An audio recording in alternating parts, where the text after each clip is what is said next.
ये लेवल ठीक था, क्वेश्चन हम करिए। लोगों ने जो है कि पॉलिटी पढ़ना स्टार्ट हाँ किया था, ठीक तो दे रहा पॉलिटी के है, तहत जो है कि स्थानीय तब पर उसके स्थानीय बावजूद भी तो स्वशासन कट पढ़ लिया था। उसके जी बाद जो सर। है कि क्या कहते हैं आपका पॉलिटी में स्थानीय स्वशासन से स्टार्ट किया था। प्रेसिडेंट को पढ़ते हुए हम लोग जो है कि पार्लियामेंट की तरफ पढ़े थे। उसके बाद जो है कि हम लोगों ने पढ़ाई किया था, फिर बिहार में करंट अफेयर का कुछ चीजें पढ़ी। उसके बाद बिहार जी स्पेशल सर। के कुछ चीजों को हम लोग जो है कि देखे थे बीच में। ठीक है, जी तो सर। देखते हैं कि कितना पढ़ाई कर रहे हैं और साथ के साथ याद कर रहे हैं आप लोग। हम्म, ठीक है, तो कुछ क्वेश्चन पूछा जाए। राज्य व्यवस्था में आरक्षण दिया गया है। D sir, 243 243 D. 243 243 डी के तहत जो है कि ये आरक्षण की व्यवस्था की गई है।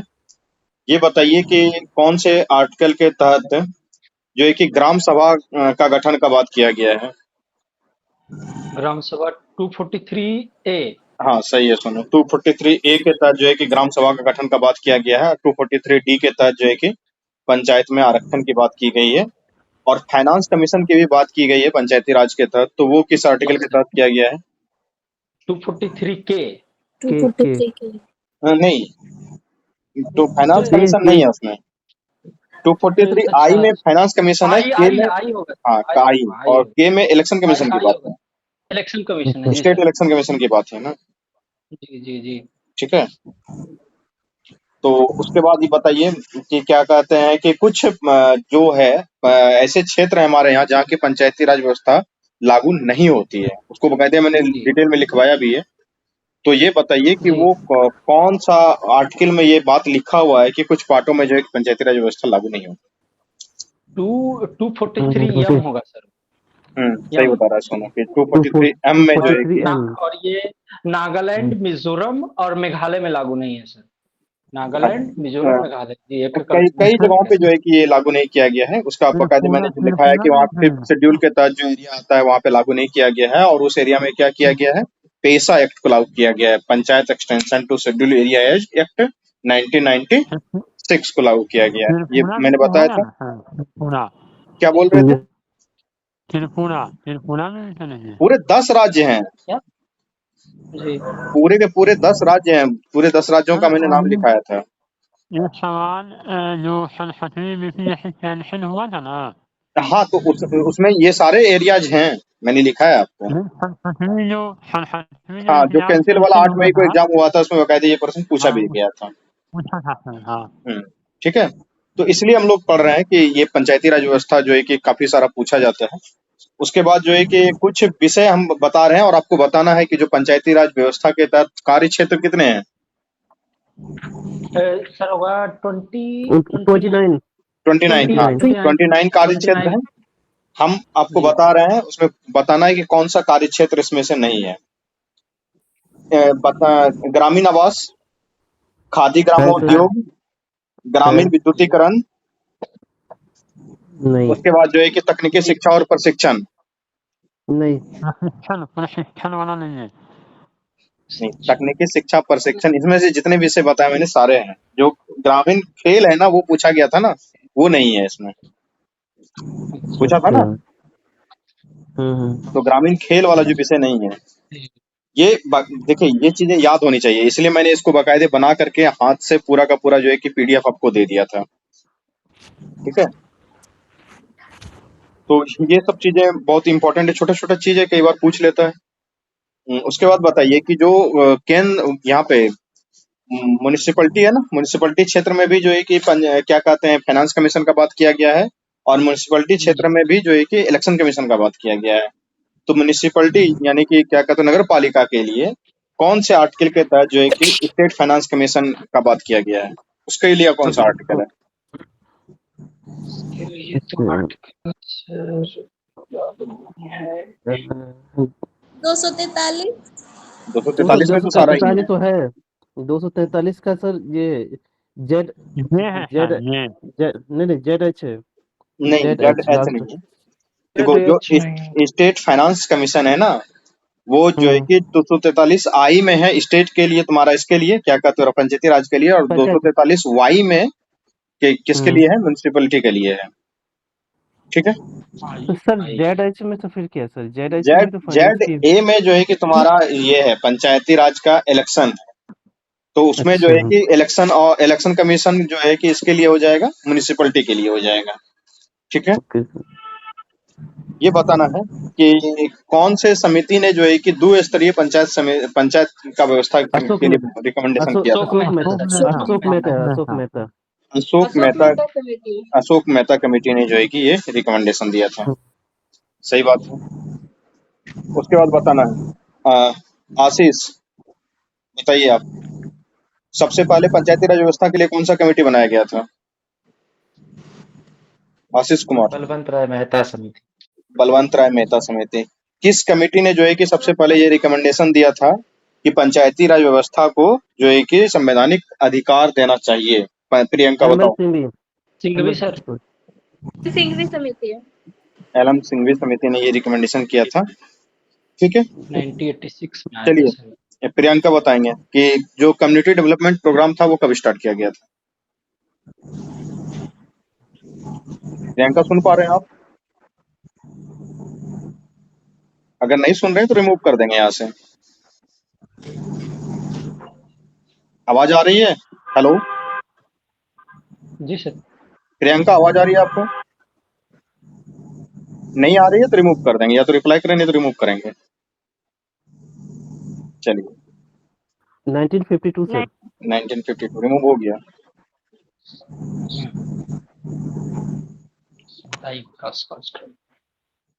जीबी के राव समिति है मैं 1985 सर। 1985 85 वही एलएम तो हम भी सिंघवी कहे। समिति 1986 96 1986। ठीक है, उसके बाद जो है कि ये बताइए कि पंचायती राज अधिनियम कब लागू हुआ, किस डेट को? 24 अप्रैल सर। 24 अप्रैल 1999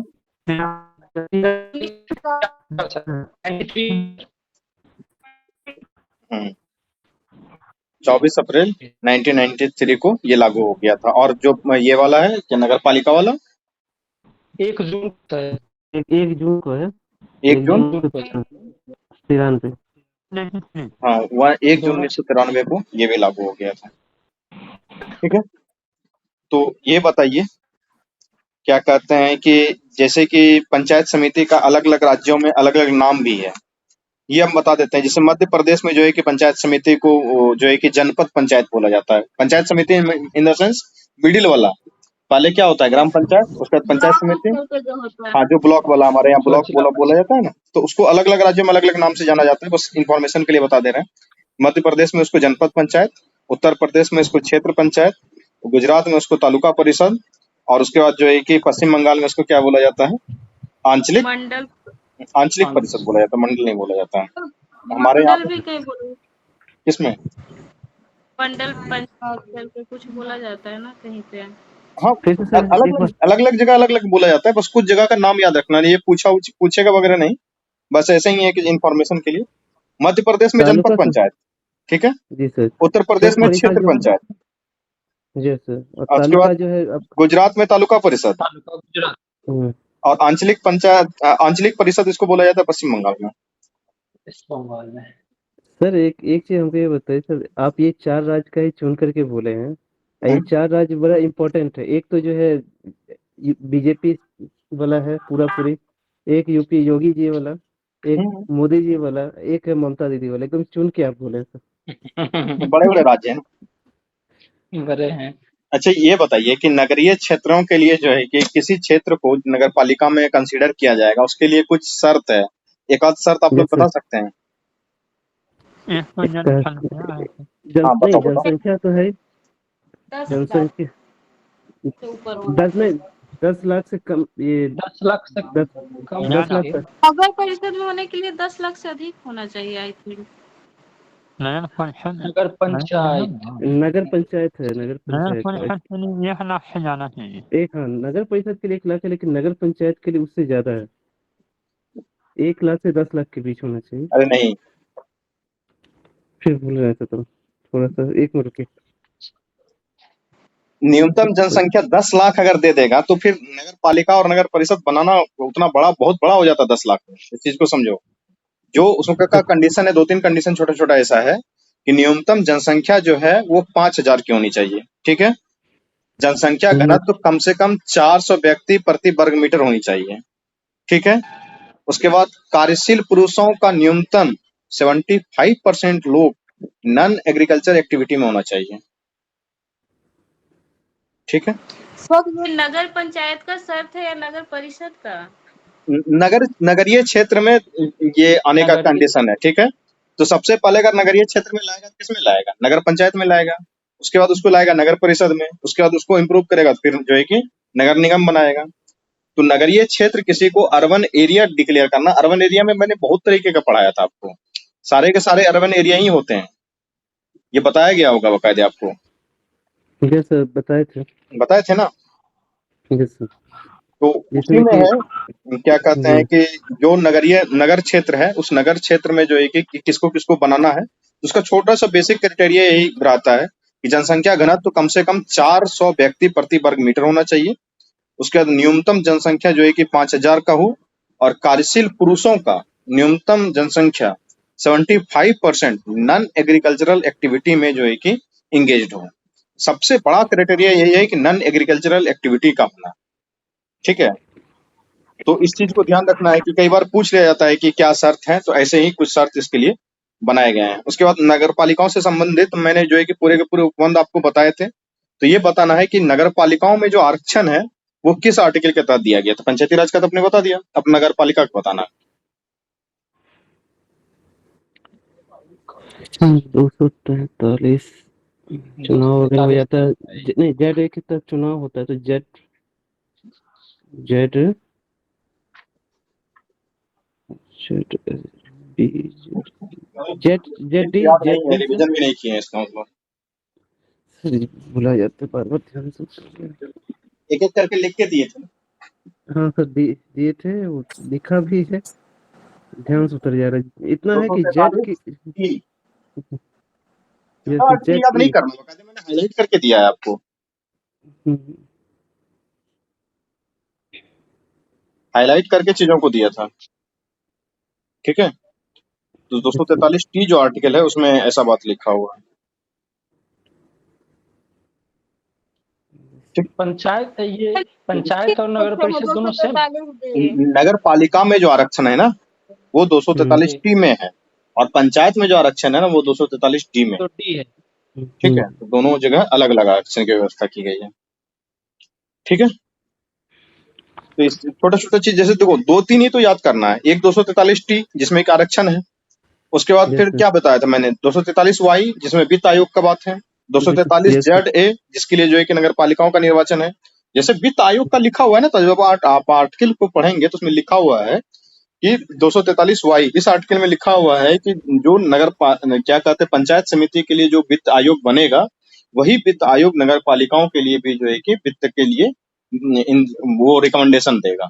इस तरीके से वो आर्टिकल बाकायदे बना के लिखा हुआ है। ठीक है, जैसे निर्वाचन क्षेत्र में क्या लिखा हुआ है, तो जो राज्य निर्वाचन आयोग पंचायतों के लिए गठन करेगा, सेम वही निर्वाचन आयोग जो है कि नगर पालिकाओं के लिए भी क्या करेगा, निर्वाचन की व्यवस्था करेगा। मसला सेम हो गया। ठीक है, तो छोटा छोटा आर्टिकल है 243 के। 243 के में क्या है बताइए? 243 नगर पंचायत का सर। अरे यार 243 से लेके 243 ओ तक तो सबसे पहले तुम्हारा आर्टिकल किसका है? पंचायत समिति का, पंचायती राज का आर्टिकल है। तो जो भी मसला होगा सब पंचायती राज का होगा, तो नगर पालिका कहाँ से गया उसमें? 243 से लेके स्टेट इलेक्शन कमीशन का है सर, जो पंचायतों के लिए ये करेगा। स्टेट इलेक्शन कमीशन की बात है। तो 243 से लेके 243 ओ वो जाएगा तुम्हारा पंचायती राज में, और 243 पी से लेके 243 जेड जी तक जो है कि ये आर्टिकल किस में आएगा, नगर पालिका में आएगा। इतना बढ़िया से पढ़ाए यार, फिर भी भूल गए, बताओ, बड़ा बात।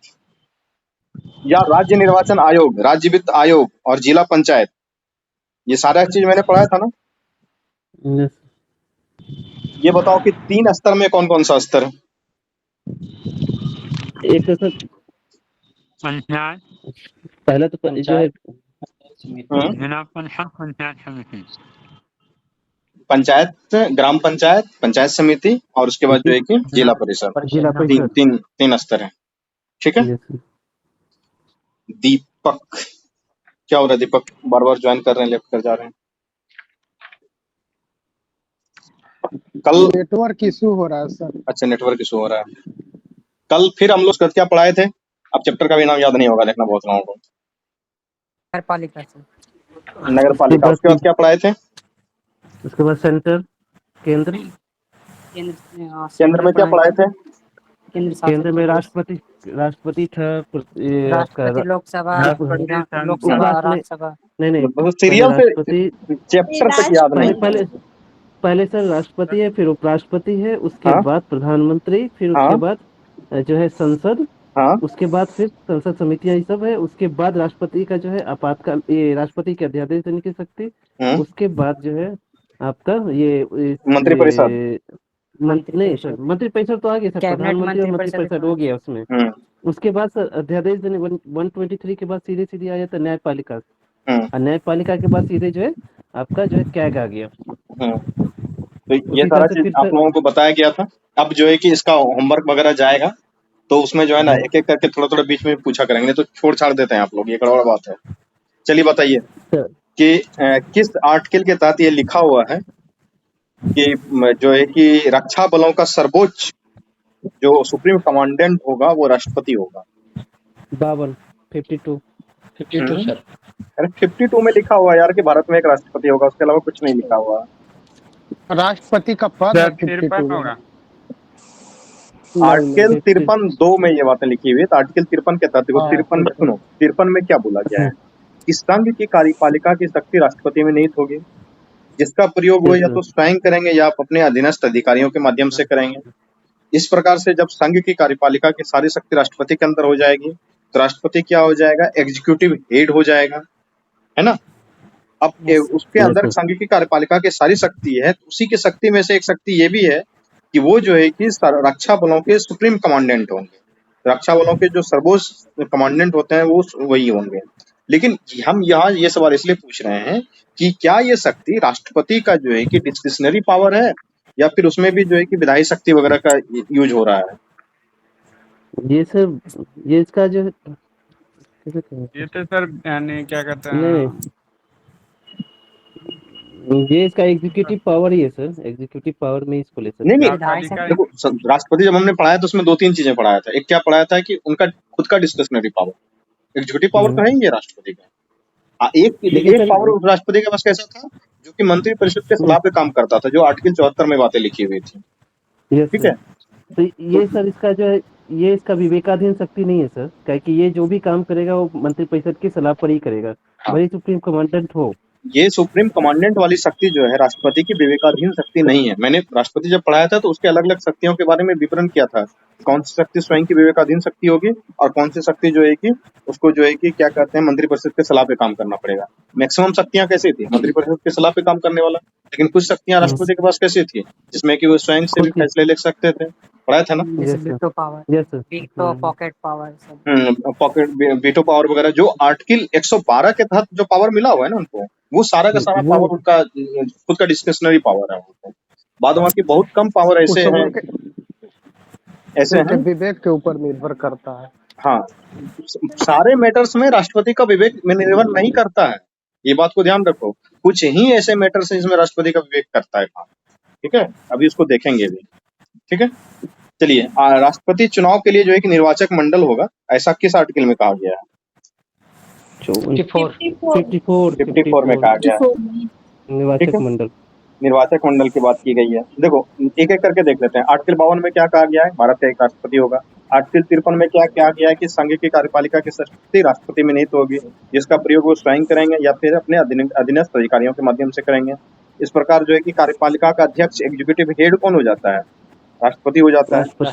फिर हम लोगों ने क्या पढ़ा था? आर्टिकल 53 पढ़ा था। आर्टिकल 53 के अंतर्गत क्या पढ़ा था कि क्या कहते हैं, इसी आर्टिकल के तहत आर्टिकल 53(1) में ये बात लिखी हुई है। आर्टिकल 53(2) में क्या लिखा हुआ है कि राष्ट्रपति जो है कि सुरक्षा बलों का सुप्रीम कमांडेंट होगा।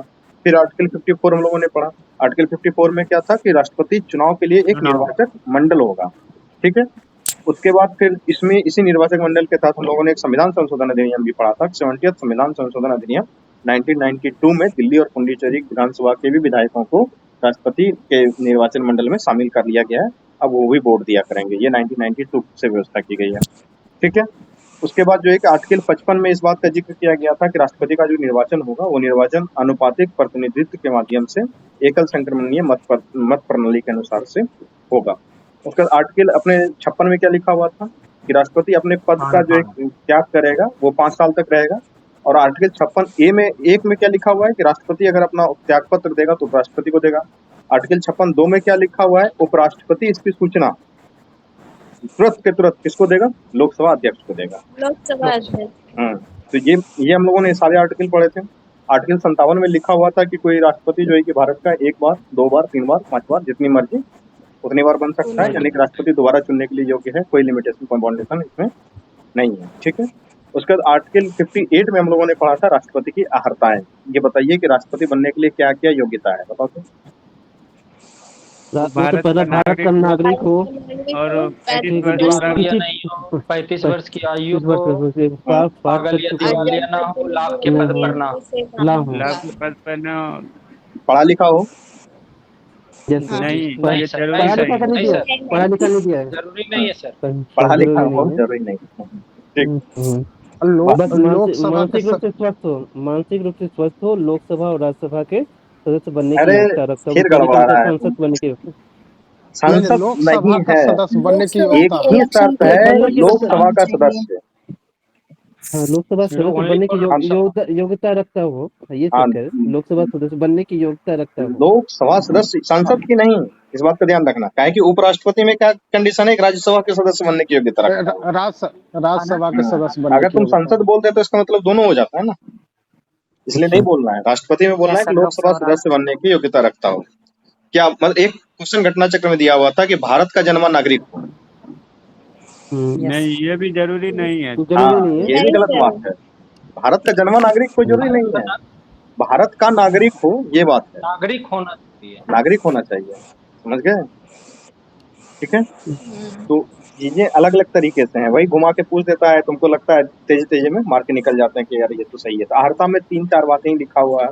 एक तो भारत का नागरिक हो, 35 वर्ष की आयु पूरा कर लिया हो, लोकसभा का सदस्य बनने का सदस्य की योग्यता रखता हो और लाभ के पद पर ना हो, बात खत्म। उसके बाद आर्टिकल 59 में पढ़े थे, तो क्या पढ़े थे उसमें कि अगर कोई व्यक्ति संसद या विधानमंडल का सदस्य, कोई भी मतलब विधायक हो, सांसद हो, कोई भी अगर राष्ट्रपति बनता है तो पद ग्रहण जैसे ही वो राष्ट्रपति का करेगा वैसे ही उसका जो है कि निचला वाला पद जो भी था विधायक वगैरह वो लुप्त हो जाएगा, खत्म हो जाएगा। ये हम लोगों ने पढ़ा था। उसके बाद आर्टिकल 51 में क्या पढ़ा था, राष्ट्रपति पर महाभियोग चलाने की प्रक्रिया को पढ़ा था। ठीक है। उसके बाद आर्टिकल 61(2) में क्या पढ़ा था, महाभियोग एक अर्ध न्यायिक प्रक्रिया है। हाँ, अर्ध न्यायिक प्रक्रिया है। ठीक है। उसके बाद जो एक आर्टिकल 62 में हम लोगों ने पढ़ा था कि क्या कहते हैं कि राष्ट्रपति का पद अगर रिक्त हो जाए तो 6 महीने के अंदर राष्ट्रपति चुनाव कराने के समय और चुन के जो राष्ट्रपति आएगा अपने पूरे 5 साल के 5 साल के लिए आएगा, इस बात का ध्यान रखना है। उसके बाद जो है कि कुछ और भी है कि राष्ट्रपति द्वारा जो भी शासकीय कार्य किए जाते हैं उस पर कोई विधिक कार्रवाई नहीं होता है, उससे जो है उनको विधिक कार्रवाई से मुक्ति प्राप्त है। ठीक है। राष्ट्रपति या राज्यपाल को अपने कार्यकाल के दौरान कोई भी तरीके का आपराधिक मुकदमा नहीं चल सकता। इसका मतलब ये नहीं कि उसके ऊपर सिविल मुकदमा नहीं चल सकता है, उसके ऊपर व्यक्तिगत हैसियत से किए गए सिविल सूट चल सकता है, लेकिन आपराधिक सूट नहीं चल सकता है। ठीक है। उसके बाद आर्टिकल 123 में बोला था हमने कि विशेष परिस्थितियों में जो है कि राष्ट्रपति को अध्यादेश जारी करने का अधिकार है, और 213 में जो है कि राज्यपाल को स्वयं अधिकार दिया गया है। उसके बाद आर्टिकल 108 में हम लोगों ने पढ़ा था कि राष्ट्रपति संयुक्त अधिवेशन बुला सकता है। उसके बाद हम लोगों ने एक एक करके ये भी पढ़ा था 72 में सब पार्डन देने का भी अधिकार है ना। पार्डन देने का, पार्डन भी 5 तरीके का पढ़ा था हम लोगों ने, याद है 5 तरीका? Yes sir. बताओ तो जरा क्या क्या याद है। क्षमा, लघुकरण, परिहार और विराम, बिल्कुल सही। प्राविलंबन।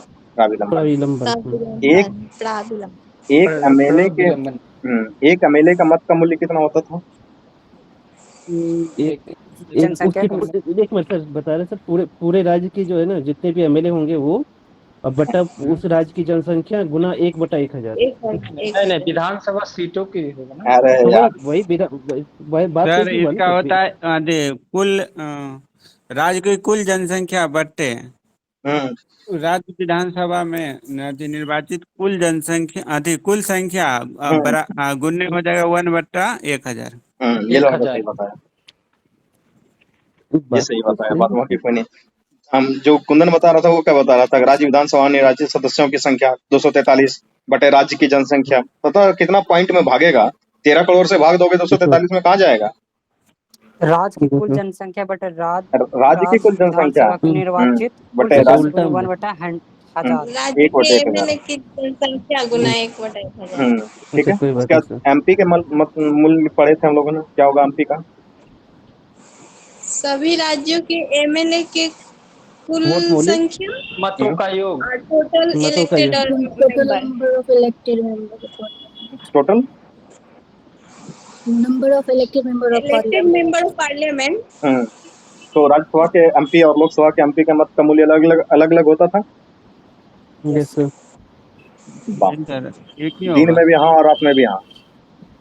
नहीं सर, नहीं सर, नहीं सर, संसद के सदस्यों के मतों का मूल्य होता है सभी राज्यों के विधायकों के मतों का कुल मूल्य बटे संसद के निर्वाचित सदस्यों कुल सदस्य संख्या। सही बताया। देखो अब किसी भी राज्य का इसमें होता है ना, क्या कहते हैं, राज्यों का एमएलए का अलग अलग राज्यों में अलग अलग होता है, लेकिन एमपी का सब जगह बराबर होता है। सब एमपी का बराबर होगा। Yes sir. चलिए ये बताइए कि उत्तर प्रदेश का एक सांसद है, ठीक है, और एक सांसद नागालैंड का है, दोनों के मतों का मूल्य बराबर होगा या फिर अलग अलग होगा? एमपी है तो बराबर है। एमपी है तो बराबर होगा। एमपी में तो बराबर होगा। मेंबर ऑफ पार्लियामेंट और सेम क्या है एमपी सर, अगर एमएलए है कि एमपी है? एमपी है। एमपी तो बराबर होगा। बराबर सेम होगा। एमपी है तो मत का मूल्य बराबर रहेगा। अगर एमएलए रहता तो डिस्ट्रिक्ट में थोड़ा तो अलग अलग अलग होगा। राज्य की जनसंख्या के अनुसार होता है ना। टोटल पॉपुलेशन भाई। अरे यार सिंपल सा फॉर्मूला है, फॉर्मूला पे सब बात को बैठाना है, वो नहीं बैठा पा रहे थे।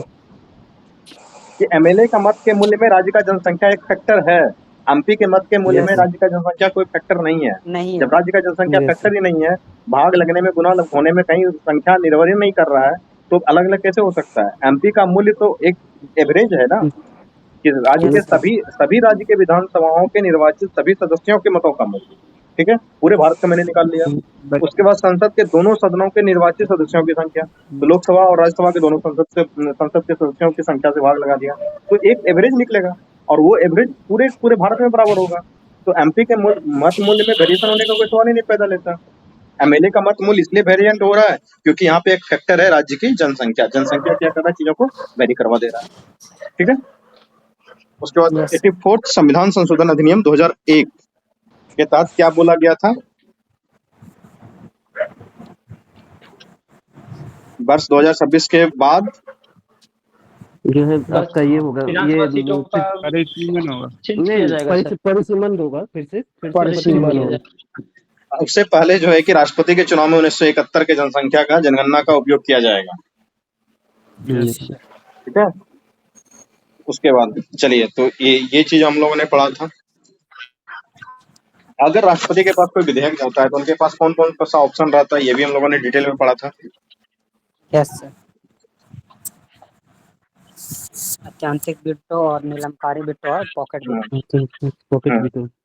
ये बताइए कि राष्ट्रपति राष्ट्रपति के द्वारा नियुक्ति होता है 10 ऐसे पोस्ट हम लोगों ने निकाले थे, वहाँ 12 निकाल लिए थे, जिसमें कि राष्ट्रपति के द्वारा जो है कि नियुक्ति किया जाता है। किनका नियुक्ति किया जाता है? अंकज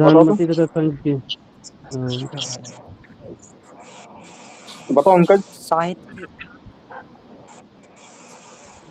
जो 12 मनोनीत करते हैं राष्ट्रपति जो सर। हाँ खेल से करते हैं, साहित्य से करते हैं। अरे वो नहीं, राष्ट्रपति जो है कि नियुक्ति करते हैं, प्रधानमंत्री की नियुक्ति करते हैं, इस तरीके से पूरा लिस्ट मैंने लिखाया था। भारत का नियंत्रक महालेखा परीक्षक उच्चतम न्यायालय के न्यायाधीश सुप्रीम कोर्ट प्रशासक वित्त आयोग देखो संघ लोक सेवा आयोग के अध्यक्ष राज्यपाल उपराज्यपाल हाँ प्रधानमंत्री तथा संघ के अन्य यूपीएससी मंत्री चेयरमैन सदस्य बोल दीजिए। मुख्य चुनाव आयुक्त अन्य चुनाव आयुक्त हाँ और वित्त वित्त आयोग आयोग वित्त आयोग के अध्यक्ष मुख्य चुनाव आयुक्त अन्य चुनाव आयुक्त संघ लोक सेवा आयोग के अध्यक्ष उच्चतम और उच्च न्यायालय के न्यायाधीश कैग है, महान्यायवादी है। देखो कैग बता रहा हूँ, महाधिवक्ता सुनो के जज प्रधानमंत्री एवं अन्य मंत्री, सुप्रीम कोर्ट का ठीक है, प्रधानमंत्री और अन्य मंत्री हो गया। उसके बाद क्या हो गया कि महान्यायवादी, आर्टिकल 76 के तहत महान्यायवादी हो गया। उसके बाद फिर क्या है, कैग है, computer auditor general of India, ये है आर्टिकल 148 के तहत, तो आर्टिकल 148 के तहत कैग हो गया। उसके बाद जो है कि उच्चतम न्यायालय के न्यायाधीश और उच्च न्यायालय के न्यायाधीश, ठीक है, चुनाव आयुक्त और जो है कि मुख्य चुनाव आयुक्त एवं अन्य चुनाव आयुक्त, संघ लोक सेवा आयोग के अध्यक्ष एवं संघ लोक सेवा आयोग के सदस्य, राज्यपाल आर्टिकल 155 के तहत, उपराज्यपाल और प्रशासक, वित्त आयोग के अध्यक्ष और सदस्य। उसके बाद संघ राज्य क्षेत्र के मुख्यमंत्री आर्टिकल 239, ठीक है। तो इस तरीके से जो है कि बहुत सारे पदों पे जो है कि राष्ट्रपति के द्वारा, महत्वपूर्ण पदों पे राष्ट्रपति के द्वारा नियुक्तियां की जाती है। तो क्या क्या हो गया, प्रधानमंत्री और अन्य मंत्री। उसके बाद महान्यायवादी आर्टिकल 76, कैग आर्टिकल 148, उच्चतम न्यायालय के न्यायाधीश और उच्च न्यायालय के न्यायाधीश, ठीक है। उसके बाद चुनाव आयोग, उसके बाद मुख्य चुनाव आयुक्त और अन्य चुनाव आयुक्त, संघ लोक सेवा आयोग के अध्यक्ष और संघ लोक सेवा आयोग के सदस्य, राज्यपाल, उपराज्यपाल, प्रशासक, वित्त आयोग के अध्यक्ष और वित्त आयोग के सदस्य, संघ राज्य क्षेत्रों के मुख्यमंत्री। यानी कि अरविंद केजरीवाल का नियुक्ति कौन करता है? राष्ट्रपति करता है। नहीं, राष्ट्रपति करता है। ये संघ राज्य क्षेत्र सरकार अधिनियम 1963 के तहत ऐसा प्रावधान किया गया है। संघ राज्य क्षेत्रों के मुख्यमंत्री का नियुक्ति राष्ट्रपति करेगा, ठीक है, उपराज्यपाल नहीं करता है। उसके बाद हम लोगों ने पढ़ा था संघ राज्य क्षेत्र अधिनियम 1963 के तहत ये व्यवस्था किया गया है, आर्टिकल 239 को है ये, ठीक है। उसके बाद हम लोगों ने राष्ट्रपति की स्वविवेकी शक्तियों के बारे में पढ़ा था कि राष्ट्रपति का खुद कुछ ऐसा शक्ति है जो कि खुद की शक्ति है उनकी, उसके अंदर किसी का इंटरफेयर नहीं चलता है। लेकिन और राष्ट्रपति और सब जो फैसले करते हैं उसके अंतर्गत जो है कि मंत्रिपरिषद के फैसले को मानना, सबके सलाह को मानना उनके लिए वो अधिकारी होता है। तो ये पढ़ा था हम लोगों ने कि संसद को संदेश भेजना, ये राष्ट्रपति की स्वविवेक की शक्तियां हैं। विधेयक को स्वीकृति देना, ये राष्ट्रपति के विवेक की शक्ति है। विधेयक को आपत्ति सहित वापस भेजना, निलंबन वीटो इसी को तो बोलते हैं। तो ये जो है कि क्या कहते हैं, स्वविवेक की शक्ति है। विधेयक को रोक के रखना, जेबी वीटो जिसको हम लोगों ने पढ़ा था, तो ये क्या है, पॉकेट वीटो, स्वविवेक की शक्ति है। उसके बाद किसी भी विषय से संबंधित प्रधानमंत्री से जानकारी लेना, आर्टिकल 78 में लिखा हुआ है ना, ये राष्ट्रपति की स्वविवेक की शक्ति है। और ये शक्ति बहुत तगड़ा है, अगर राष्ट्रपति यूज करे ना, प्रधानमंत्री का पसीना छुड़ा दे। उसको मतलब कि क्या कहते हो, समन जारी करके बुलाने का अधिकार है राष्ट्रपति के पास कि प्रधानमंत्री महोदय आए और हमको जानकारी दें कि क्या क्या कार्यक्रम हो रहा है, क्या आप अगले मतलब कि विधायी रूल क्या बनाने के लिए जा रहे हैं, और जो भी कार्यपालिका के कार्य आप कैसे कर रहे हैं, ठीक है, वो पूछ सकते हैं। ये उनके स्वविवेक की शक्ति है, ये यूज नहीं करते हैं ये लोग, ठीक है, लेकिन अगर करें तो ये बहुत तगड़ा शक्ति है। एक तो जेबी वीटो जो शक्ति है ये बहुत तगड़ा शक्ति है, ठीक है, आर्टिकल 111 में जो है वो ये बहुत तगड़ा शक्ति है राष्ट्रपति के पास। दूसरा आर्टिकल 78 के तहत किसी भी विषय से संबंधित जानकारी के लिए प्रधानमंत्री को खुद के लिए बुलाना, ठीक है, ये बहुत तगड़ा शक्ति इनके पास है। और किसी भी परामर्श को पुनर्विचार के लिए भेजना, ये भी राष्ट्रपति के पास एक शक्ति है। और इस शक्ति का भी अगर उपयोग करते हैं, आर्टिकल 74 में हम लोगों ने पढ़ा था ना कि राष्ट्रपति को सलाह देने के लिए एक मंत्री परिषद होगा जिसका कि हेड कौन होगा, प्रधानमंत्री होगा, ये पढ़ा था ना। हाँ, तो उसके तहत है ना कि उन्हीं को फिर अगर राष्ट्रपति चाहे तो पुनर्विचार के लिए भेज सकते हैं। तो ये शक्तियां भी इनके पास है। उसके बाद जो है कि राष्ट्रपति के पास क्षमादान की शक्ति है, आर्टिकल 72 के तहत, आर्टिकल 123 के तहत अध्यादेश जारी करने की भी शक्ति है, और आर्टिकल 143 के तहत उच्चतम न्यायालय से परामर्श लेने की भी शक्ति राष्ट्रपति के पास है। उसके बाद आर्टिकल 72 के तहत हम लोगों ने जब पढ़ा था तो pardon, commute, remission, respite, reprieve, जो क्षमा, लघुकरण, परिहार, विराम और प्रतिविलंबन, ये पढ़ा था। तो ये बताइए कि विराम क्या होता है? विराम हो गया विशेष परिस्थिति विराम में। रोक लगा देना। नहीं सर, विकलांगता, विराम गर्भवती विशेष महिला, परिस्थिति में महिला रोक को लगा सजा कम करता है। विराम में होता है कि रोक लगा सजा दिया को कम कर दिया, ठीक है, उसकी सजा को तुरंत नहीं, रोक लगा दिया जाता है ना। नहीं देखिए विकलांग पांचों अभी उसके पास देखो कंडीशन विराम में पांच सर किसी विशेष परिस्थिति में उसकी सजा को कम कर दिया जाता हाँ है। ये सही बताया। विराम जो है वो किसी विशेष परिस्थिति में है, उसके सजा को कम करना, ठीक है। उसी तरीके से फिर हम लोगों ने पढ़ा था कि क्या कहते हैं परिहार। परिहार में क्या था? रिमिशन जिसको बोलते हैं। सजा की मात्रा को कम कर दिया जाता है। टाइम को कम कर दिया जाता है, परिहार में सजा के समय को कम किया जाता है, टाइम ठीक है। को कम कर दिया। उसके बाद लघुकरण में क्या होता है? लघुकरण में हो गया सजा के नेचर को बदल दिया, सजा के नेचर को ही चेंज कर दिया। सजा की प्रकृति को बदल दिया जाता है। पार्डन में क्या होता है? पार्डन में तो पूरी तरह क्षमा कर दिया जाता है। क्षमा का मतलब हम लोगों ने क्या समझाया था कि सजा पूरी तरह से और अपराध दोनों से मुक्ति मिले, दोनों से ठीक है। कि आपने कभी अपराध किया ही नहीं था, इस तरीके से आपको बोला जाएगा। तो मतलब सजा से भी मुक्ति और अपराध से भी मुक्ति, इस बात का प्रावधान किया गया है, ठीक है। तो इस तरीके से हम लोगों ने पढ़ा पार्डन, कम्यूट, रिमिशन, रिस्पाइट और रिप्राइव। पार्डन मतलब क्षमा, कम्यूट मतलब लघुकरण, रिमिशन मतलब परिहार और रिस्पाइट मतलब विराम और रिप्राइव मतलब प्रतिविलंबन। जो बात में जुड़े हैं उसके लिए बता देते हैं कि सबसे बड़ा होता है पार्डन। उसमें क्या होता है कि चीजों को पूरी तरीके से समाप्त किया जाता है, आपके सजा से और आपके अपराध से दोनों से मुक्ति कर दिया जाता है आपको। लघुकरण में होता है क्या कि सजा की प्रकृति को बदला जाता है, और परिहार में क्या होता है कि सजा के समय को कम कर दिया जाता है, ठीक है। और विराम में क्या होता है किसी विशेष परिस्थितियों में सजा को कम कर दिया जाता है, जैसे दिव्यांग है, गर्भवती महिलाएं, बूढ़े हैं, इस तरीके से। और प्रतिविलंबन में क्या होता है कि दंड को कुछ समय के लिए स्टे लगाना होता है, मतलब दंड खत्म नहीं हुआ है, दंड कम भी नहीं हुआ है, बस कुछ समय के लिए रोक दिया गया है। इसको बोला जाता है प्रतिविलंबन, मतलब चीजों को विलंब करना, ठीक है। उसके बाद हम लोगों ने राष्ट्रपति के बहुत सारे विधायी कार्य भी पढ़ा था। क्या पढ़ा था कि नियंत्रण और महालेखा परीक्षक का जो रिपोर्ट होता है वो संसद में रखते हैं राष्ट्रपति महोदय।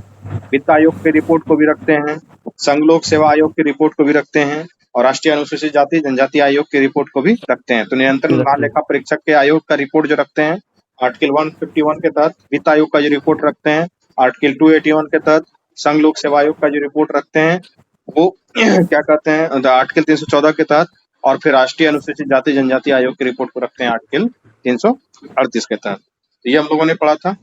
उसके बाद संविधान के 5वीं अनुसूची के तहत भी हम लोगों ने पढ़ा था कि किसी भौगोलिक क्षेत्र को अनुसूचित क्षेत्र घोषित करने का अथवा उसको विस्तारित करने का अधिकार किनके पास है? राष्ट्रपति महोदय के पास। उसके बाद हम लोगों ने पढ़ा था कि संपूर्ण अथवा किसी विशिष्ट भाग को भी अनुसूचित क्षेत्र को समाप्त करने का भी उनके पास अधिकार है।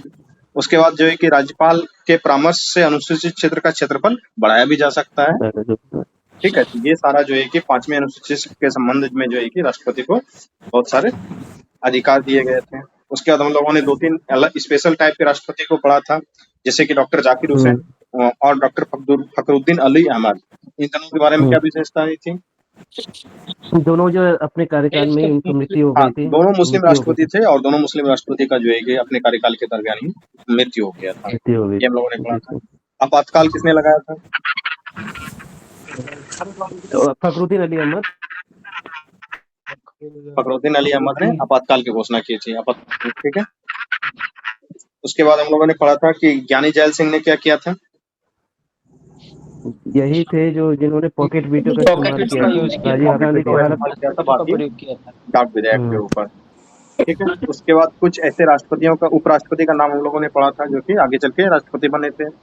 उसमें कौन कौन थे? एस राधाकृष्णन। उसके बाद फिर जो है कि राधाकृष्णन, जाकिर हुसैन, बीबी गिरी। उसके बाद क्या कहते हैं आर वेंकटरमन, शंकर दयाल शर्मा। ये ऐसे उपराष्ट्रपति हैं जो आगे चल के राष्ट्रपति बने थे। अंकज म्यूट कर लो, आवाज आ रहा है तुम्हारे को।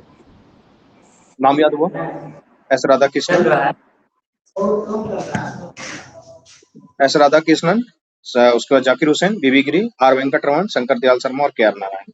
ऐसे कुछ राष्ट्रपति थे जो है कि उपराष्ट्रपति थे, जो बाद में आगे चल के राष्ट्रपति भी बने थे, ठीक है। तो इस तरीके से उपराष्ट्रपति के बारे में पढ़ा था। फिर हम लोगों ने उपराष्ट्रपति के बारे में भी पढ़ा था। हाँ, किस आर्टिकल में लिखा गया है कि उपराष्ट्रपति का एक पद होगा? 63 आर्टिकल 63 में ऐसा लिखा गया है कि भारत में एक उपराष्ट्रपति होगा। अरे यह लड़का, ठीक है। उसके बाद जो है कि उपराष्ट्रपति के चुनाव में कौन कौन वोट करेगा? केवल दोनों संसद के नॉमिनेटेड दोनों सर। हाँ, सिर्फ संसद के दोनों सदस्य, संसद के सदस्य नॉमिनेटेड और इलेक्टेड दोनों जो है कि उनको वोट करेगा। उपराष्ट्रपति को जो वेतन मिलता है वो किस बात के लिए मिलता है? चेयरमैन रहते हैं सर राज्यसभा के। राज्यसभा के चेयरमैन रहते हैं। सभापति के लिए राज्यसभा के सभापति होने का ही उनको वेतन मिलता है। ऐसे उनका कोई विशेष काम तो है नहीं। जब उपराष्ट्रपति राष्ट्रपति का कार्य करेगा तो क्या उस समय उनको वेतन किसका वेतन मिलेगा? राष्ट्रपति का। सब कुछ राष्ट्रपति का ही मिलेगा। हाँ, वेतन सुविधा वेतन भत्ता सुविधा सारी चीजें जो है कि उनको राष्ट्रपति वाली मिलेंगी।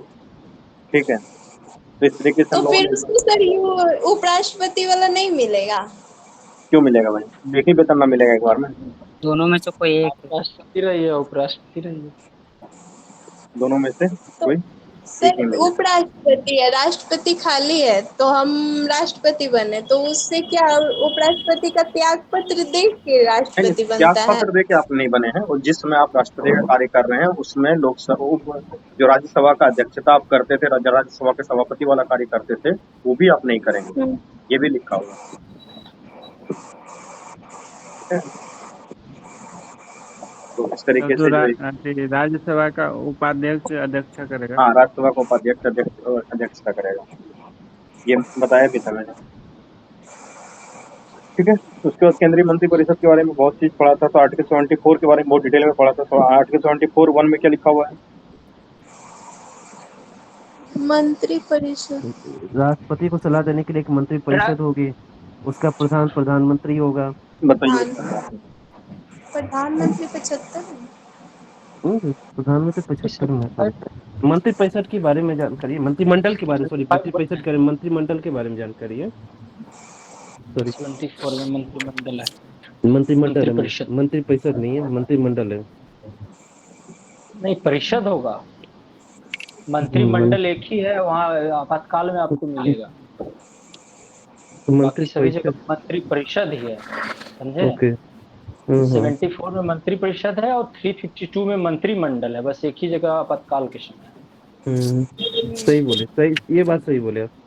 352 में जो मंत्रिमंडल है, सही बोले। हाँ, ऑल जगह मंत्रिपरिषद का यूज किया गया। मंत्रिपरिषद का यूज है। एक ही आर्टिकल में जो है कि मंत्रिमंडल लिखा हुआ है, वो आर्टिकल 352 में लिखा हुआ है। 352 यस सर। ठीक है, तो आर्टिकल 74(1) में हम लोगों ने पढ़ा था कि राष्ट्रपति को सलाह देने के लिए कि केंद्रीय मंत्रिपरिषद होगा, जिसका हेड कौन होगा? तो प्रधानमंत्री होगा। 74(2) में क्या लिखा हुआ था कि राष्ट्रपति को दिए गए सलाह का मंत्रिपरिषद को जो भी सलाह दिया जाएगा उसका कोई न्यायालय में जांच नहीं होगा। क्यों नहीं होगा कृष्णकांत? जांच क्यों नहीं होगा? इसका सर क्वेश्चन एक बार कैसे बोलेंगे? ये कि आर्टिकल 74(2) में पढ़ा था ना कि जो भी राष्ट्रपति को सलाह दिया जाएगा उसका जांच जो है कि नहीं होगा, कोई न्यायालय उस बात का जांच नहीं होगा। सर अगर न्यायालय अगर जांच करेगा तो फिर जो है कोई मंत्री मतलब कोई आदेश दे ही नहीं सकता, या कोई कार्यकारी नहीं कर सकता, फिर उसका अधीन नहीं हो पाएगा सर। हाँ, संसद 122 जो ऑटोनोमस पावर दिया गया है 122 आर्टिकल, वो सेपरेशन ऑफ पावर का उल्लंघन हो जाएगा। यस सर, इसलिए नहीं होगा। सेपरेशन ऑफ पावर का सिद्धांत हम लोगों ने पढ़ा था ना, उस चीजों का उल्लंघन हो यस जाएगा। सर। इसीलिए जो है कि कोई न्यायालय में जांच नहीं होता इस बातों का। उसके बाद जो है कि 42वें संविधान संशोधन में इंदिरा गांधी जी ने क्या कहा था कि राष्ट्रपति को जो है कि जो सलाह मंत्रिपरिषद देगा वो क्या होगा? बाध्यकारी होगा। लेकिन 44वें संविधान संशोधन में क्या बोला गया कि नहीं, राष्ट्रपति एक बार जो है कि सलाह को पुनर्विचार के लिए लौटा सकते हैं। पता है 42वें संविधान संशोधन से पहले क्या था कि राष्ट्रपति का मन होगा तो साइन करेगा, मन नहीं होगा तो साइन नहीं करेगा।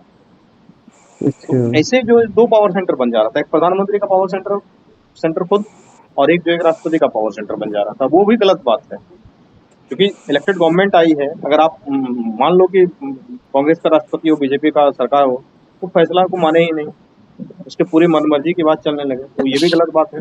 और ये भी गलत बात है कि जो भी मंत्रिपरिषद सलाह देगा उसको मानने के लिए बाध्यकारी हो जाएगा, ये भी गलत है। तो बीच का रास्ता क्या है कि एक बार पुनर्विचार के लिए लौटाइए। एक बार अगर आप पुनर्विचार के लिए लौटा देते हैं किसी विधेयक को, तो उस पर हंगामा होने लगता है, इसमें ना बहुत चर्चा होने लगी है क्यों लौटाया गया। तो फिर मंत्रिपरिषद उसमें जो भी चीजें गलत है उसको तो बाहर करना ही पड़ेगा, जो असंवैधानिक है वो। ठीक है, तो इसलिए ये बीच का रास्ता ठीक लगता है कि चलिए एक बार उसको लौटाने का अधिकार दिया गया। प्रधानमंत्री की नियुक्ति राष्ट्रपति करेगा और अन्य मंत्रियों की नियुक्ति प्रधानमंत्री की सलाह पे राष्ट्रपति करेगा। ये कौन से आर्टिकल में लिखा हुआ है? 75 आर्टिकल 75 में इस बात का जिक्र है कि प्रधानमंत्री की नियुक्ति राष्ट्रपति करेगा और अन्य मंत्रियों की नियुक्ति प्रधानमंत्री की सलाह पर राष्ट्रपति करेगा। ठीक है, यानी कि अन्य मंत्री जो है कि राष्ट्रपति के प्रसाद परंत रहते हैं, लेकिन वो प्रसाद परंत किसके? प्रधानमंत्री के। अगर प्रधानमंत्री रिकमेंडेशन देगा इसको हटा दीजिए तो हटाना पड़ेगा, अगर प्रधानमंत्री रिकमेंडेशन देगा नहीं इसको जो है कि रहने दीजिए तो रहने दिया जाएगा। लेकिन किसी मंत्री को हटाने के लिए क्या कहते हैं? प्रधानमंत्री सबसे पहले बोलता है आप रिजाइन कीजिए। अगर वो रिजाइन कर दे तो अच्छी बात है, इज्जत के साथ गए, और नहीं रिजाइन किए तो राष्ट्रपति महोदय से कह के हटवाएंगे, तो बेइज्जत के साथ बर्खास्त कर दिया। ठीक है, 91 संविधान संशोधन 91 संविधान संशोधन 2003 में क्या बोला गया? लोकसभा सदस्यों की कुल संख्या 15% ही मंत्रिपरिषद बन सकती है, मंत्री बन सकते हैं। मंत्रियों की संख्या प्रधानमंत्री सहित 15% से अधिक नहीं होनी चाहिए। ठीक है, उसके बाद जो है कि 2003 से पहले जो है एकदम बड़े बड़े जो है ना ये देखा जाता था कि 103 104 जो है मंत्री होते थे। हाँ, जिसको मन हुआ उसको किसी को गाय मंत्री, किसी को बैल मंत्री, किसी को भैंस मंत्री भी बनाया। अब उस चीज पे कंट्रोल किया गया कि नहीं, ऐसे हवाई बातें नहीं। ठीक है, भारत का कानूनी नाम क्या है? इंडिया और Bharat. That is Bharat. India that is Bharat. Article 1 के तहत। ठीक है, अच्छा ये बताओ कि कोई व्यक्ति अगर संसद सदस्य नहीं है फिर भी प्रधानमंत्री बन सकता है? हाँ सर, बन सकता है। 6 महीने के अंदर उसे सदस्यता लेनी होगी किसी भी सदन की। 6 महीने के अंदर। ये आर्टिकल 75(5) में ऐसा लिखा हुआ है कि वो बन सकता है और उसको 6 महीने के अंतर्गत जो है कि फिर लोकसभा या राज्यसभा का सदस्यता लेना होगा। ये बताओ कि मंत्री लोकसभा में बोल सकता है या राज्यसभा में बोल सकता है? मंत्री लोकसभा दोनों जगह बोल सकता है, लेकिन मंत्री दोनों जगह बोल सकता है, लेकिन वोट अपने लोकसभा में देगा, जिस तरह का रहेगा उसी में देगा। सर वो सदन का है वहाँ पे वो देने के लिए बाध्य है। हाँ, वोट अपने सदन में देगा, लेकिन बोलने के लिए वो दोनों सदन में जाकर बोल सकता है। उसके बाद चलिए ये बताइए कि मंत्रिपरिषद क्या है? एक संवैधानिक निकाय है, संविधान में इस बात को उल्लेख किया गया है बाकायदे। ठीक है, मंत्रियों का वर्गीकरण भी होता है, जैसे कैबिनेट मंत्री, स्वतंत्र प्रभार वाले मंत्री, राज्य मंत्री। ठीक है, ये क्या होता है? ये है ध्यान में, ये बता सकते हैं कोई? कैबिनेट मंत्री, राज्य मंत्री और स्वतंत्र प्रभार वाले राज्य मंत्री में क्या अंतर है? कैबिनेट मंत्री जो इलेक्टेड होके जाते हैं उसे कैबिनेट मंत्री कहेंगे सर? नहीं सर, ऐसा नहीं है। जो कुछ प्रमुख क्या कहते हैं सर, कुछ प्रमुख को होता है ना, लोकसभा उसको कैबिनेट में शामिल करते हैं, वो उनके असिस्ट के लिए रहेंगे। हाँ, किस बात बोलो? मंत्री देखिए असिस्टेंट के लिए रहते हैं उसे राज्य मंत्री बोलते हैं ना। देखिए सर, ऐसा हमने ऐसा सर याद किया था कि काउंसिल ऑफ मिनिस्टर्स होता है, यानी जो मंत्री परिषद करते हैं, उसके अंदर जो है कुछ जो विशेष मंत्री होते हैं उसको कैबिनेट मिनिस्टर कहते हैं। नहीं, उसके अंदर जो होता है काउंसिल ऑफ मिनिस्टर और कैबिनेट अलग चीज है, या मंत्री परिषद का जो वर्गीकरण है अलग बात है। ये जो कैबिनेट मंत्री है, स्वतंत्र प्रभार वाले राज्य मंत्री हैं, राज्य मंत्री हैं, ये सारे मंत्री परिषद के सदस्य होते हैं। कैबिनेट में भले ये सारे सदस्य नहीं होते, कैबिनेट में कैबिनेट मंत्री ही रहता है सिर्फ। हाँ, अगर किसी को बुला लिया जाए, कैबिनेट मिनिस्टर का हाईएस्ट रैंकिंग होता है, हाईएस्ट मिनिस्टर का रैंकिंग दिया जाता है। देखो तीनों में अंतर बताता हूँ। कैबिनेट मंत्री जो है, जो महत्वपूर्ण सदस्यों को बनाया जाता है, ठीक है, उसको बड़े मंत्रालय, महत्वपूर्ण मंत्रालय भी दिए जाते हैं। जो राज्य मंत्री स्वतंत्र प्रभार वाले हैं उसको छोटे मंत्रालय का मंत्री बनाया जाता है। ठीक है, जैसे कि पूर्वोत्तर राज्यों का विकास का मंत्री बना दिया किसी को। ये छोटे जो विभाग हैं, छोटे प्रभार वाले मंत्री हैं, वो कैबिनेट मंत्री, राज्य मंत्री स्वतंत्र प्रभार है। स्वतंत्र प्रभार वाला राज्य मंत्री के पास भी मंत्रालय रहता है और वो किसी का अंडर काम नहीं करता है, बाकायदे वो छोटे मंत्रालय का मंत्री हो, ठीक है। लेकिन जो राज्य मंत्री होते हैं जिसके पास के स्वतंत्र प्रभार नहीं होता है, वो व्यक्ति कैबिनेट मंत्री के अंदर काम करता है।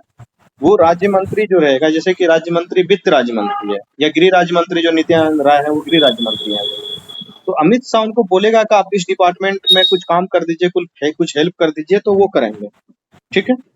लेकिन जो राज्य मंत्री स्वतंत्र प्रभार को अगर कुछ नहीं बोला जाए तो वो कुछ भी नहीं है, कोई काम नहीं है उनको। तो होता क्या है कि किसी विशेष, जैसे किसी ISF है या फिर होमगार्ड है, ऐसे सारे बहुत सारे डिपार्टमेंट रहते हैं एक मिनिस्टर के अंदर, तो कई बार बोल दिया जाता है कि आप 3-4 डिपार्टमेंट आप देखिएगा राज्य मंत्री महोदय, बाद बाकी हम देखेंगे। या फिर कोई ऐसा इमरजेंसी काम पड़ गया है, कोई अर्जेंट मंत्रालय से संबंधित बड़ा काम पड़ गया, तो फिर राज्य मंत्री को बोल दिया जाता है आप उसके फाइल को देखिएगा, तो वो देखते हैं। तो राज्य मंत्री स्वतंत्र प्रभार वाले के पास पावर है ठीक ठाक, वो कैबिनेट मंत्री के टाइप का ही मामला है, लेकिन उसको छोटा मंत्रालय मिला हुआ है। तो अब ये कौन डिसाइड करेगा छोटा मंत्रालय बड़ा मंत्रालय? तो जिस समय उसका क्या कहते हैं शपथ दिलवाया जाता है ना, उसी समय डिसाइड कर दिया जाता है ये कैबिनेट मंत्री होंगे, कैबिनेट रैंक का मंत्री होंगे, ये राज्य मंत्री स्वतंत्र प्रभार वाले होंगे, ये उप राज्य मंत्री कहलाएंगे, ठीक है। एक शब्द जो चलता है डिप्टी मिनिस्टर, उप मंत्री। और सर इसमें जो राज्य मंत्री होते हैं वो कैबिनेट मंत्री के मीटिंग में पार्टिसिपेट नहीं करते हैं। हाँ, मैं पार्टिसिपेट नहीं करते हैं। अगर उनको बुलाया जाए तो जा सकते हैं, अदरवाइज पार्टिसिपेट कैबिनेट का जब मीटिंग होगा तो उसमें पार्टिसिपेट नहीं कर पाएंगे, ठीक है। एक डिप्टी मिनिस्टर का भी नाम सुना होगा, उप मंत्री, ठीक है। तो उप मंत्री जो है ना, ये पोस्ट ऐसे है नहीं, ये सिर्फ और सिर्फ एक शब्द लिखा हुआ है। मंत्री का वेतन भत्ता अधिनियम 1952 जब आया था ना, तो उस वेतन भत्ता अधिनियम 1952 में इस शब्द का जिक्र है, ठीक है। एक है कि इस तरीके से एक होता है कैबिनेट सेक्रेटरीज, ठीक है। तो कैबिनेट सेक्रेटरीज का भी कोई क्या कहते हो जिक्र नहीं है, अब नहीं बनाया जाता। एक बार राजीव गांधी के समय बनाया गया तो उसमें बनाया नहीं गया था किसी को, ठीक है। तो अभी जो मेनली चल रहा है, क्या चल रहा है, कैबिनेट मंत्री, राज्य मंत्री स्वतंत्र प्रभार और राज्य मंत्री, 3 ही चल रहा है। मोदी गवर्नमेंट में भी आपने देखा होगा तो इस 3 के अलावा किसी का नाम सुना नहीं होगा, ठीक है। तो ये मंत्रालय अलग अलग तरीके का को ध्यान में रखना है। उसके बाद मैंने पढ़ाया था प्रधानमंत्री भी बहुत चीजों के अध्यक्ष भी होते हैं। किसके किसके अध्यक्ष होते हैं? वो जो है आपके योजना आयोग योजना अध्यक्ष योजना आयोग होता है, नीति आयोग के, नेशनल वाटर रिसोर्स का, इंटर स्टेट काउंसिल के, मेन योजना का। सर PM जो है मंत्री परिषद के अध्यक्ष होते हैं, नीति आयोग के अध्यक्ष होते हैं, राष्ट्रीय एकता परिषद के अध्यक्ष, अंतर्राष्ट्रीय परिषद के अध्यक्ष होते हैं, राष्ट्रीय जल संसाधन परिषद के जो अध्यक्ष होते हैं। देखिए, नीति आयोग के अध्यक्ष होते हैं प्रधानमंत्री, राष्ट्रीय विकास परिषद NDC नेशनल डेवलपमेंट काउंसिल के अध्यक्ष होते हैं प्रधानमंत्री, राष्ट्रीय एकता परिषद के अध्यक्ष होते हैं प्रधानमंत्री, अंतर्राज्यीय परिषद के अध्यक्ष होते हैं प्रधानमंत्री, राष्ट्रीय जल संसाधन परिषद के अध्यक्ष होते हैं प्रधानमंत्री, राष्ट्रीय सुरक्षा समिति के अध्यक्ष होते हैं प्रधानमंत्री, council of scientific and industrial research जिसको CSIR बोलते हो, उसके भी अध्यक्ष होते हैं प्रधानमंत्री, ठीक है। ये बताइए कि कुछ प्रधानमंत्री के बारे में हम लोगों ने जिक्र किया था जो पहले राज्य के मुख्यमंत्री भी थे। मोरारजी देसाई, PV और नरसिम्हा विश्वनाथ प्रताप सिंह, PV नरसिम्हा राव, और वीरेंद्र मोदी, HD देवगौड़ा। 5 6 गो देखो है पूरा मोरारजी देसाई, चौधरी चरण Singh, BP Singh, PV Narasimha, HD Deve Gowda और नरेंद्र मोदी। नरसिम्हा राव कहाँ के थे मुख्यमंत्री पहले? आंध्र प्रदेश और विभाजित आंध्र प्रदेश के ये मुख्यमंत्री थे, ठीक है। चौधरी चरण सिंह यूपी के मुख्यमंत्री थे, और मोरारजी देसाई मोरारजी देसाई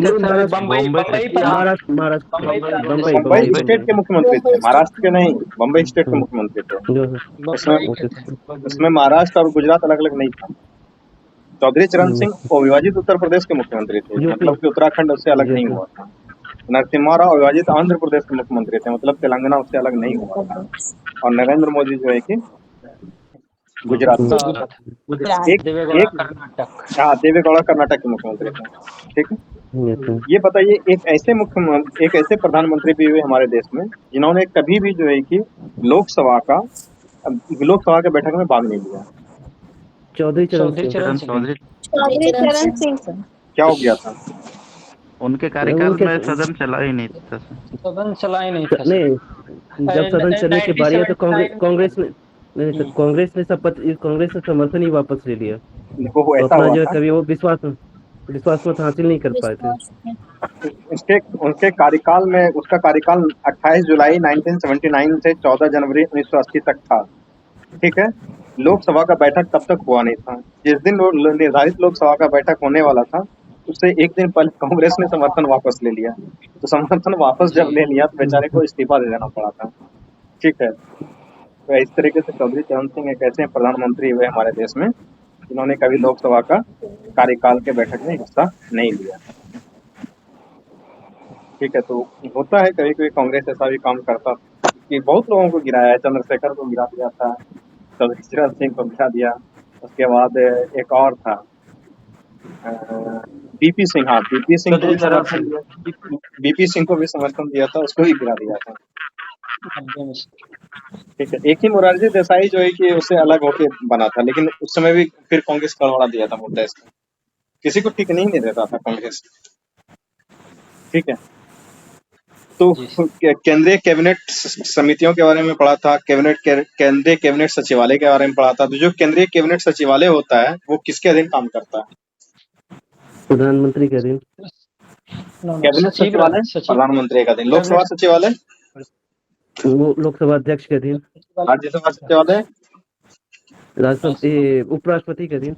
उपराष्ट्रपति का अधीन। तीन सचिवालय। कैबिनेट सचिवालय जो प्रधानमंत्री के लिए काम करता है, प्रधानमंत्री का अधीन काम करता है। एक जो है कि तुम्हारा क्या कहते हो लोकसभा सचिवालय है, राज्यसभा सचिवालय भी है। ठीक है, तो सब में जो है कि अलग। सर एक चीज पूछना था इसमें, नॉर्थ ब्लॉक साउथ ब्लॉक जो कहते हैं सर, इसमें किसको क्या कहते हैं? नॉर्थ ब्लॉक साउथ ब्लॉक जो कहा जाता है। नॉर्थ ब्लॉक और साउथ ब्लॉक, हाँ सर, सचिवालय में कहा जाता है एक नॉर्थ ब्लॉक है, एक साउथ ब्लॉक है। तो ये तो इसको बना दिया है पूरा अलग अलग जी। देखो नॉर्थ ब्लॉक साउथ ब्लॉक है, मतलब वो अंदर जाने को तो नहीं दिया गया था, बाहर से जाके देखा है जाकर।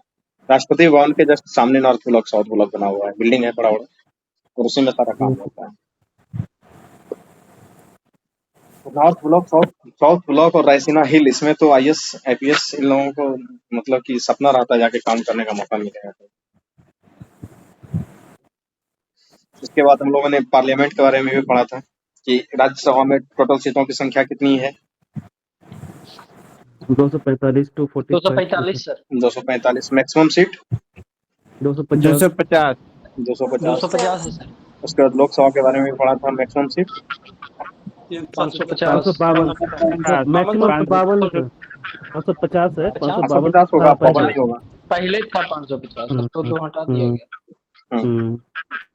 उसके बाद 545 अलग अलग राज्यों में लोकसभा की सीटों के बारे में भी पढ़ा था। तो बताओ तमिलनाडु में कितना है लोकसभा का सीट?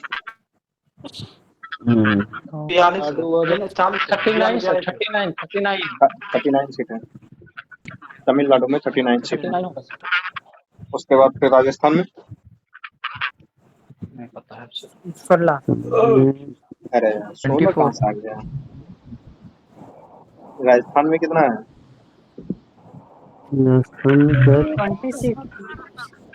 26 गुजरात में है, 25 राजस्थान में है, 25 आंध्र प्रदेश में भी है। गुजरात में 25 वही तो 25 आंध्र प्रदेश और राजस्थान। 25 सर। ये सब इतना बढ़िया से पढ़ा दिए थे यार, फिर भी भूल गए सब। छोटा वाला सर जल्दी भूल जाते हैं, बड़ा वाला याद रहता है, छोटा वाला भूल जाते हैं। मतलब छोटा छोटा भी पूछे कहाँ है? बताओ तुमको मणिपुर में कितना सीट है? मणिपुर 1 सर। मणिपुर में 2 सीट है। मणिपुर 1 2 नहीं 2 सर, 2 सर, 2 है सर, 2 है सर, 2 मणिपुर में 2 है। त्रिपुरा में कितना सीट है? त्रिपुरा में 2 सर, 1 2 है। त्रिपुरा में 2 सीट है। पंजाब में कितना सीट है?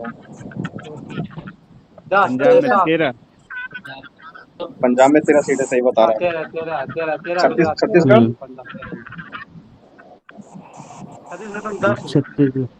11 सर। 11 11 सीट है, हाँ सही बताया, 11 सीट। झारखंड में